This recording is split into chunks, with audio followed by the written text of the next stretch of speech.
Landscape. Record in landscape. Now, you've got your landscape. You got your landscape going on. Now, a lot of us, I mean, I'm doing it right now too, you're kind of holding it out, aren't you? All right, you're doing this thing. But here's the thing. The human body is a dynamic operation. You are a bag of carbon full of water with some metal sticks in it that are bouncing, held together by tension, like rubber bands. That's what you are. I mean, you're literally made out of that stuff. It's hard for us not to bounce and jiggle. I know you've been watching stuff online, and you were watching it, and you were getting seasick because a mofo couldn't stand still. Things you can do to help. Do this. Bring your elbows in. Right? I'm holding my hands. I'm bringing my elbows in. You can even see the difference when you're just looking at your screen. You hold it with one hand out. Right? You want to look around. Kind of turning it. And you're doing this. I'm exaggerating, obviously. But you're doing this. Just kind of going with your breath. You get it? Put those elbows in. You're locking it more in. You're using more muscle control to control the direction of this thing. Getting your elbows in. Elbows in. Into your left. Cut out. More dynamic. More flexion, right? Less dynamic. Eccentric. You're tensing more muscle. You're keeping them tense. So it bounces less. 3. Now that you've got your hands on it, you put your elbows in, you're tempted to turn with your hands, aren't you? Someone's doing something, the action's happening. I was down at Cave of the Lake the other day. I spent like almost every day at Cave of the Lake this whole summer. It was beautiful.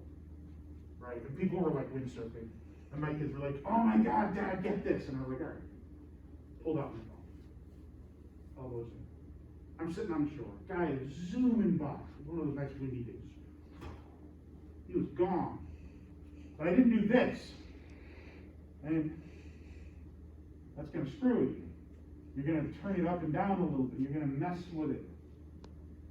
Again, you want to try and not use hard, reflexive, reflection kind of movements. You want that eccentric. You want to engage as many muscles as possible, and you want strong motor control.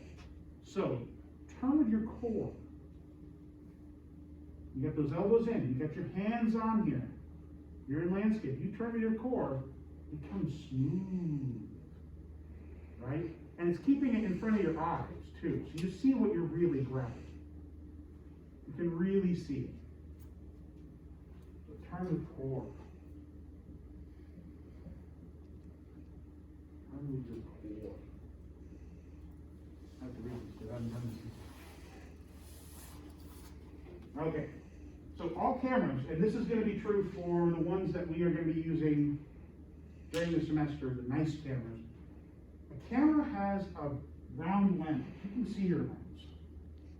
You can see what's recorded. You can see it. It's there. It's round, right?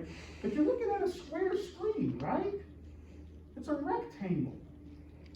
If you're in landscape, or sorry, if you're in portrait, you're wrong, but it's still a rectangle. So this is an issue, right? Something has to give. Something's being trimmed off here.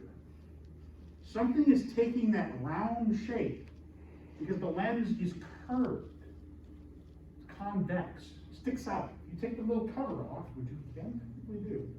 There's just like a little bead in there. And that thing is what's recorded. And our cameras are going to be the same way. The actual physical digital video cameras are the same way. It's a round lens. It's convex. Your eyes are the same way. It's a round lens. It's convex. Sticks out. Convex. So, what it really is getting is you want that center 75%. I have, I'm not sure if you can all see this at all. Put my hand in front of it. I have set on the grid lines on my camera. That doesn't show up on the recording. But what it does let me know is where's where's the center of my recording area? That center 75%. Forget the edges. Forget the top and the bottom. Right? Now it's already, your camera's already kind of doing that to a certain degree, because it's already dealing with the fact that it's a small little bead. There's a lot of software going on right here. Pretty amazing stuff. There's a reason why your phone costs as much as it does. Pretty amazing recording software built into your phone already. But that center 75% is the only part that it's actually focusing on correctly. And no amount of software can deal with that curve. So you still have to have that physicalness of the actual, what are you trying to get in here? I want that center 75%. If you can find the grid lines, it's usually in the advanced functions, turn them on. They don't show up in your recordings. They just help you get the right part. Center 75%. Center 75%. Whatever you're recording, you want to keep in that middle range. So here's one edge of my recording, and the other edge right here. You are in my center 75 right now. Looking good. Okay, center 75%. Then, this is the last trick. We have an issue. Again, we are dynamic beings. Sometimes we want to record something. I went to one of the BLM protests in Ithaca, right? My kids, my ex-wife, we all went together. And my kids said, hey, Dad, record this. I was like, of course. And it didn't have a lot of battery. I wanted to wait until we got to the police station. I stopped. That was the important part. That was where they were doing their minute or 7.5 minutes of silence, right? That was where the protesters had their speech. That was the important place. So I waited until we got there, and then I wanted to remain still. I didn't want to just stand at the edges like this, getting it, right? I wanted it to be able to be nice and flat and level and true, and be able to really concentrate, get the protest, like the leaders of the march, in that center 75%. I wanted to be able to hear what they were saying, so I got up next to the bridge, and I became a tripod, right?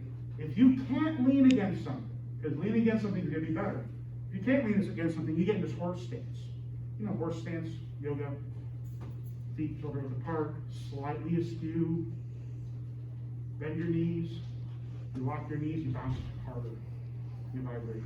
Bend your knees a little bit, elbows in, turn the core, right?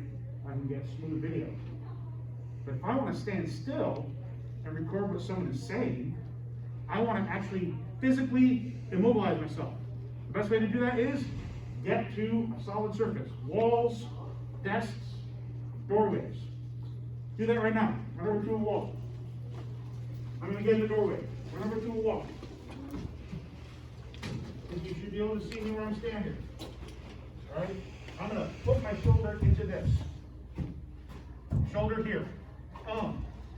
Right foot. Out. Out. Nice and far. Left foot right up against that door. Right in there. Holding with the center 75. Look at your video. It's dead still. Beautiful. 3 points of contact. Shoulder. 1. Foot. 2. Other foot. 3. Right? I'm taking myself out of the holding part of this. I'm creating a tripod with my body. If I have to, I can turn a desk. Or in the case of where I was, the stone bridge had little ramparts on it. 1, my sternum into the front of it.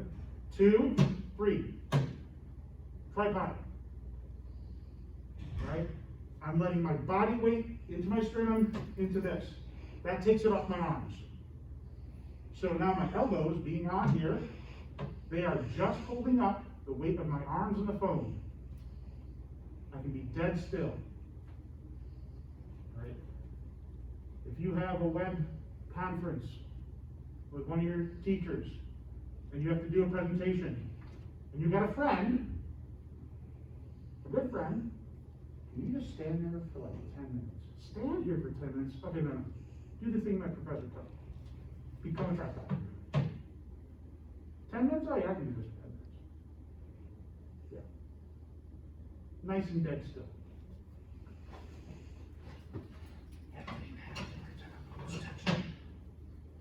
All right, those are the 5 key things that you can do. Go back to your seats. 5 key things. 5